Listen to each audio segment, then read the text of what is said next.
알려주세요. 시청자 여러분 안녕하십니까? 9월 15일 비즈니스투데이의 홍민입니다. 추미애 법무부 장관 아들의 병역 문제로 2030 청년들의 여권 지지율이 낙엽처럼 허물어지고 있습니다. 리얼미터가 지난 7일부터 11일 닷새간 전국 유권자 2,521명을 대상으로 조사한 결과를 보면 20대 청년층의 문재인 대통령 국정 수행 긍정평가가 36.6%를 기록해 모든 연령대 가운데 가장 낮은 것으로 집계됐습니다. 통상적으로 청년들은 진보 정당을 지지하는 경향이 큰 점을 고려하면 이번 여론조사 결과는 상당히 이례적입니다. 이는 조국 사태 때부터 시작된 청년층 이탈이 인천국제공항 사태, 박원순 성추행 의혹 등을 계기로 무당층으로 이동했다가 야당으로 넘어간 것으로 보입니다. 현대차가 5년 만에 완전 변경 모델인 The All New 투싼의 세계 최초 공개 행사를 열었습니다. 신형 투싼은 2015년 3세대 출시에 이은 4세대 모델로 기술 혁신을 통한 미래지향적인 디자인과 향상된 주행 안정성 등을 갖췄습니다. 판매 가격은 개별 소비세 3.5% 기준, 가솔린 모델은 2,435만 원부터, 디젤 모델은 2,626만 원부터 시작합니다. 현대차 관계자는 혁신적인 디자인과 최첨단 기술을 적용한 신형 투싼은 차세대 SUV의 기준을 새롭게 제시할 것이라며 투싼이 제공하는 다채로운 라이프 공간을 많은 고객들이 경험해 보길 바란다고 말했습니다. 기아 자동차의 모닝과 시드, 셀토스, 스팅어가 2020 러시아 올해의 차에 선정됐습니다.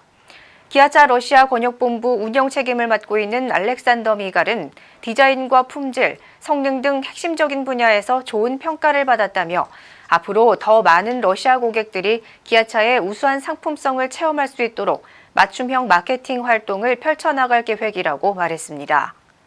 기아차는 러시아 승용차 시장에서 8월까지 총 11만 9,075대를 판매하며 러시아 현지 업체인 라다에 이어 전체 2위, 수입 브랜드 중에는 1위를 차지하고 있습니다. LG전자가 하반기 전략 스마트폰인 LG 윙을 전격 공개했습니다. LG 윙은 LG전자가 야심차게 내놓은 익스플로러 프로젝트의 첫 번째 제품으로 2개의 디스플레이 중 보조 디스플레이를 회전시키면 알파벳 T자 형태가 되는 이 제품은 마치 날개 모양을 연상케 한다고 해서 윙이란 프로젝트명이 붙었습니다. 영상을 보면서 메신저로 대화를 하거나 게임을 할 때 키패드로 사용할 수 있어 멀티태스킹에 유용할 것으로 보입니다. LG전자 이현모 MC사업본부장은 익스플로러 프로젝트는 새로운 시대를 이끄는 도전이라며 LG윙은 프로젝트의 시작을 알리는 제품인 만큼 변화와 탐험을 원하는 고객에게 새로운 경험을 제공하며 시장과 함께 성장해 나갈 것이라고 강조했습니다. LG전자의 프리미엄 무선 청소기 코드제로 M9 신규 광고 영상이 10일 만에 유튜브 조회수 1,000만 회를 돌파했습니다. 이번 클린홈즈 2편 광고는 지난해 코드제로 A9을 소개했던 1편 광고보다 2배 이상 빠르게 조회수 1,000만 회를 넘겼습니다.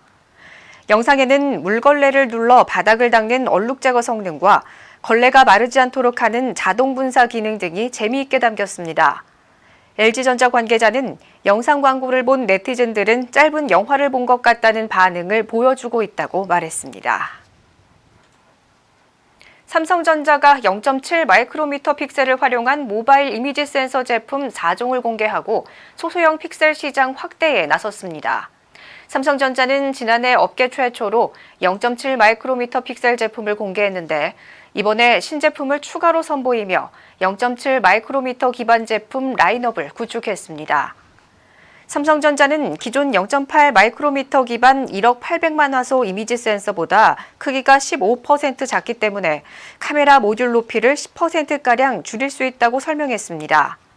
삼성전자 박용인 부사장은 이번 신제품 라인업으로 초소형, 고화소 시장을 확대하는 한편 센서 혁신 기술 개발을 지속해 한계를 돌파해 나갈 것이라고 말했습니다. SK텔레콤이 한국가스안전공사 등과 업무 협약을 체결하고 양자 센싱을 활용한 차세대 가스안전 솔루션 상용화에 나서기로 했습니다. 양자 센싱은 광자로 물체를 감지하거나 분석하는 기술로 양자 기반 가스 센싱 솔루션은 시설물에 빛을 발사하고 반사된 빛의 파장을 분석해 가스 누출 여부나 농도를 측정하고 관제센터로 전달하는 역할을 합니다. SK텔레콤은 한국가스안전공사와 함께 국내 대규모 가스 시설물에 양자 기반 가스 센싱 솔루션을 연내 시범 적용할 예정입니다. 추미애 법무부 장관의 아들 서모 씨의 카투사 복무 당시 특혜 휴가 의혹을 수사 중인 검찰이 추 장관의 전 보좌관 최모 씨로부터 서 씨의 부탁을 받고 군부대에 전화했다는 진술을 확보한 것으로 알려졌습니다. 검찰은 최 씨의 진술의 진위와 함께 청탁 위법 소지 등을 검토 중인 것으로 전해졌습니다. 서울 동부지검 형사1부는 서 씨의 상급 부대인 미 2사단 지역대 지원 장교인 김모 대위 등으로부터 추 장관의 보좌진이던 최 씨로부터 서 씨 휴가와 관련한 연락을 받았다는 진술을 확보하고 12일과 13일 최 씨와 서 씨를 각각 조사했습니다. 군 관계자 등에 따르면 최 씨가 서 씨의 병가 연장과 관련해 2017년 6월 14일부터 25일 사이 최소 3차례 통화한 단서가 검찰에 포착도 했습니다. 최 씨는 검찰에서 서 씨의 부탁으로 군에 문의 전화를 한 것이라며 청탁은 결코 아니었다고 진술한 것으로 전해졌습니다. 진중권 전 동양대 교수는 검찰의 윤미향 더불어민주당 의원 불구속 기소에 대해 강요미수에도 청구되는 그 흔한 구속영장이 윤미향은 피해갔다고 비판했습니다. 진 전 교수는 14일 페이스북에 위안부 할머니 기부금 유용 등의 의혹을 받고 있는 윤 의원에 대한 검찰 처분에 대해 이같이 주장했습니다. 이어 강성 친문 지지자들이 앞으로 우리는 윤미향이라고 하겠다며 윤미향 의원이 얼마나 깨끗하게 살았는지 알 수 있다고 주장할 것이라고 밝혔습니다. 비즈니스 투데이 오늘 준비한 소식은 여기까지입니다. 시청해주신 여러분 고맙습니다.